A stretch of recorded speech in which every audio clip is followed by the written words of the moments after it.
Now, I've been told that Mark Eaton and Mark Jackson ruined the total argument for players like LeBron James. But we could say LeBron is the greatest scorer of all time for the points he scored, but there are many who want to use points per game just to keep Michael Jordan as the greatest scorer of all time, which does not relate to anything else other than scoring. So as we see that Jordan per game, he only has one of the highest top 10 scoring seasons, while Wilt Chamberlain has five of them. So how can we sit here and say legitimately that Jordan's scoring titles put him above everyone else in the greatest scoring debate? This is kind of laughable at times. So, is the night really the worst scorers of all time? I wouldn't say they was the worst scorers of all time. But, as we see during the time Jordan won his scoring title, there was only two players who averaged over 30 points per game during those seasons that he won those scoring titles. You could say that the defense is tougher, but only in the 90s, outside of Jordan, Karl Malone averaged 30 for 30 points a game. That was 31 in 1990. When LeBron, there's been 23 different occasions outside of LeBron averaging 30 points per game compared to only four for Jordan. From 84 to 98, there were 12 times somebody averaged 30 points per game. And in 2020 alone to now, there's been 13 times. So it's not really.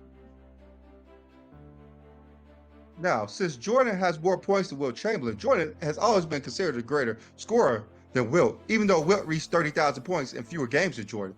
Now, if we look at averages, we see that basketball values totals over averages. For instance, in the five major statistical categories, only Mark Eden is not in the Basketball Hall of Fame for his totals, while with averages, Mark Eden, Manute Bol, Elmer Smith, Albert Robinson, Michael Ray Richardson, Fannie Taylor, Mookie Blaylock are not in the Basketball Hall of Fame. Clearly, totals are valued over averages for the Basketball Hall of Fame. So let's take it a step farther and look at the players in the top 10 of those categories. And as we can see, only Mark Eaton, Mark Jackson, and Tree Rollins are not in the Basketball Hall of Fame due to their totals in those categories. While we look at the averages of those players, there are so many not in the Hall of Fame because of their averages. And even John Wall, who's right now currently in the top 10 in assists, would not be in the Hall of Fame. So this notion that averages trump totals is just false. So this myth that, like I said, the averages over totals trumps it is nonsense. The NBA don't agree with you. This is why LeBron James points his value over Jordan averages and points. So nobody say Luka Doncic is the third greatest regular season scorer or second greatest postseason scorer of all time because of his averages, because that would be nonsense to say that. You go by totals, not averages.